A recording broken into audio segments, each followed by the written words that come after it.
was a little boy, my heroes were my father, one, my uncle. I love the discipline and focus that they had in their life. Growing up in the streets and growing up in the ghetto, I knew that if I didn't have the discipline, I would not be where I am today. I knew I would probably get into trouble. And, you know, just seeing my father work for everything that he worked for and having 15 kids and never giving up on us, that showed me that he had discipline. And then watching Bruce Lee on the Green Hornet, seeing the discipline and focus that he had with his body, I said, man, that's something that I wanted to have. And I know growing up as a kid, having a learning disorder and knowing having something to help me deal with that learning disorder was karate. And when I got involved with the karate program, that showed me that I needed discipline to be able to get through it. When I first got involved with karate, I went to my karate instructor and I said, hey, I would like to take karate from you. He says, well, I'll bet you $5 you won't stick it out.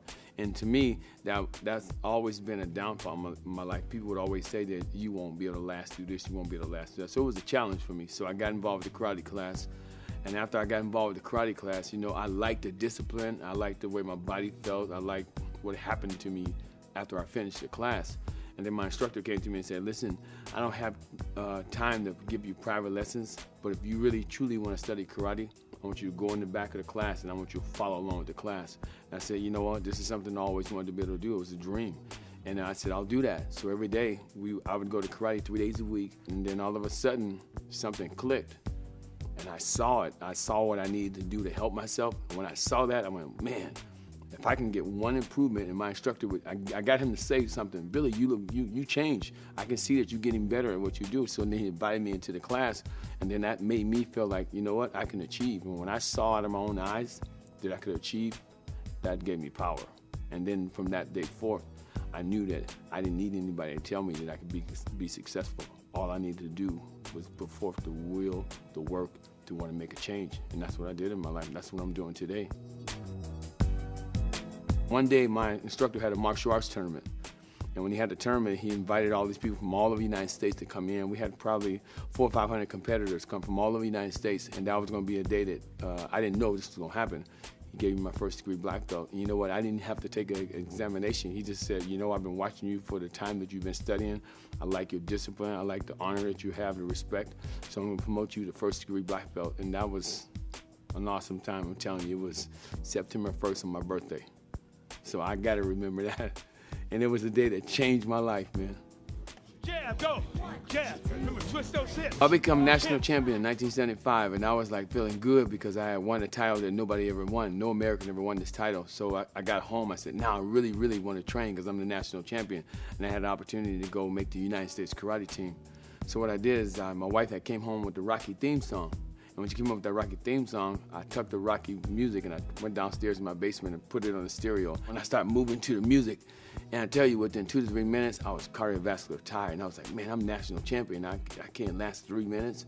Well, doing martial arts fighting, I felt like I was one of the best conditioned martial art people in the world. I could do push-ups, I could kick 100, 2,000 times, and that didn't bother me. But when I put all of it to a routine and started moving like a dance to cardio, to the music, then I saw that I was not in good cardio shape.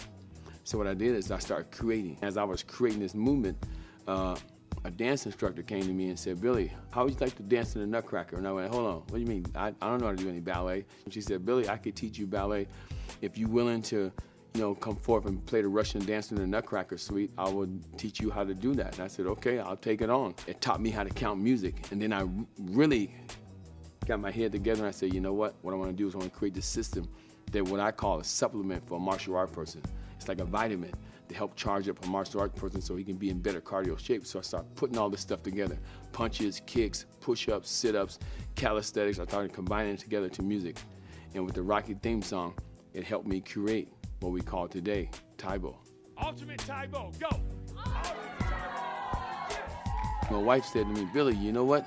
This will be a good thing to teach women. You know how women wanted to learn self-defense? And I said, yeah. You know, it was always been a goal in mine to be able to teach my sisters how to protect themselves. So she said, Billy, you should teach women how to do this karate thing to music.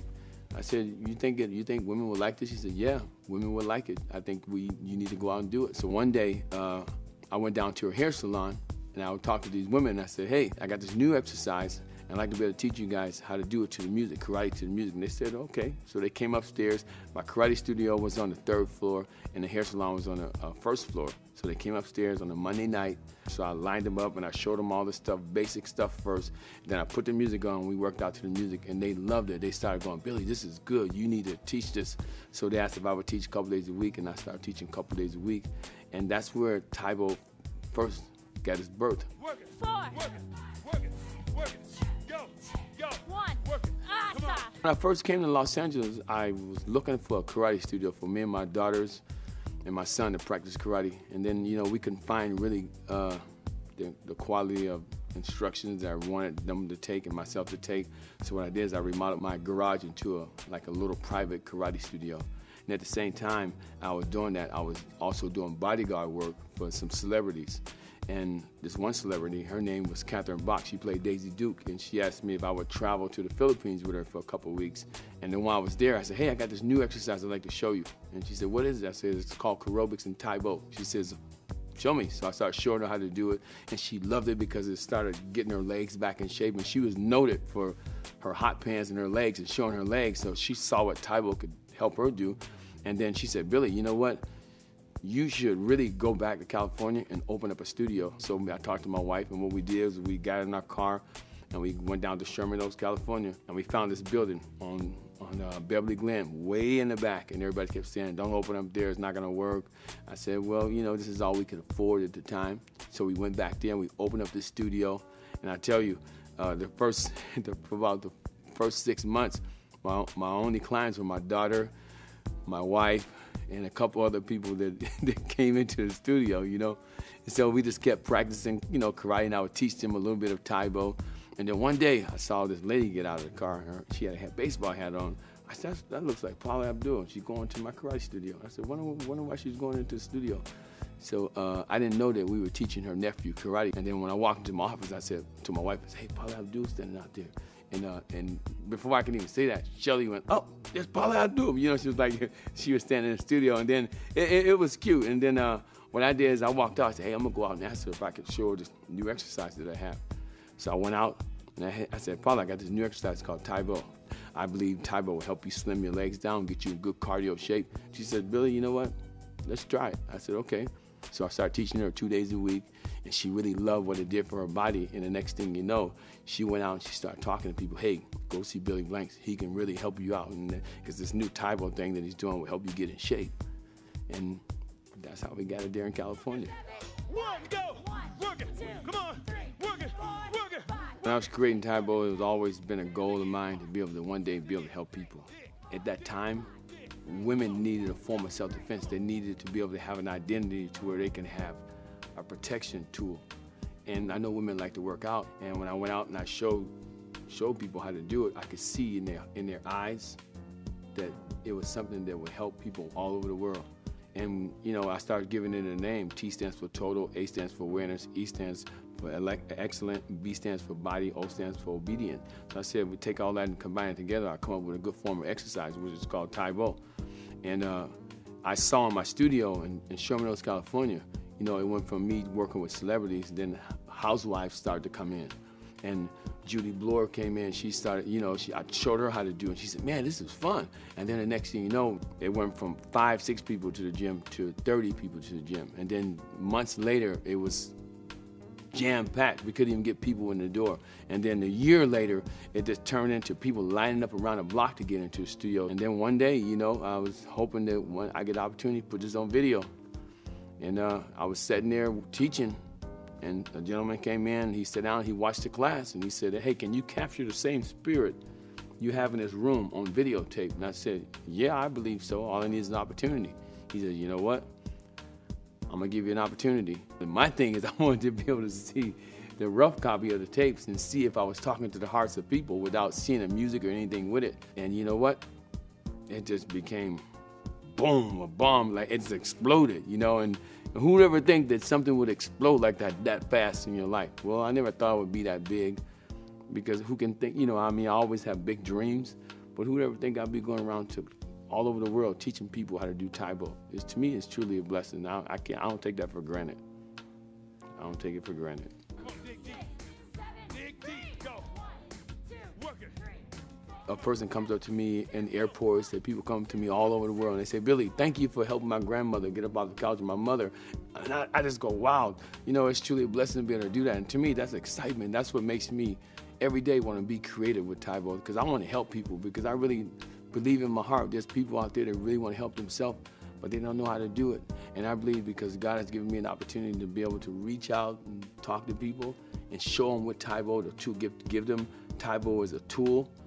People have been able to do that, and they see the results of it, and it speaks for itself, you know. That's really an awesome feeling. I had a chance to do some martial arts movies, some action films, and that's always been a dream of mine, is to follow in Bruce Lee's steps as a martial artist. And I went to the Philippines with Catherine Bach, and while I was there, this producer came to me and said, aren't you Billy Blanks, the karate guy? I said, yeah, well, we're doing a martial arts movie. Would you like to be one of the fighting champions in the movie? And I said, yeah, I would love to do that. That was a dream of mine to be able to do that. So I took that part and did a good job there. When I came back home, a gentleman came to me and said, hey, you want to be in a movie with Sylvester Stallone? I said, oh, that'd be even more awesome, right? So I was in Tango and Cash. It wasn't a big part, but I played a prisoner in the movie.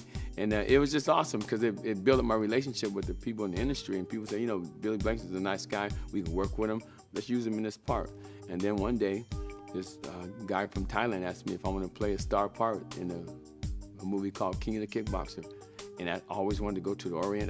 That was my first time going to the Orient, getting a chance to really see, you know, where martial arts came from. I mean, that was like amazing. And then from that point on, you know, I was fulfilling all the dreams that I ever asked for. You know, I told one day, I was telling my friends, I said, hey, one day I'm gonna be in the movies like Bruce Lee. And they go, no, you're not. I said, watch and see.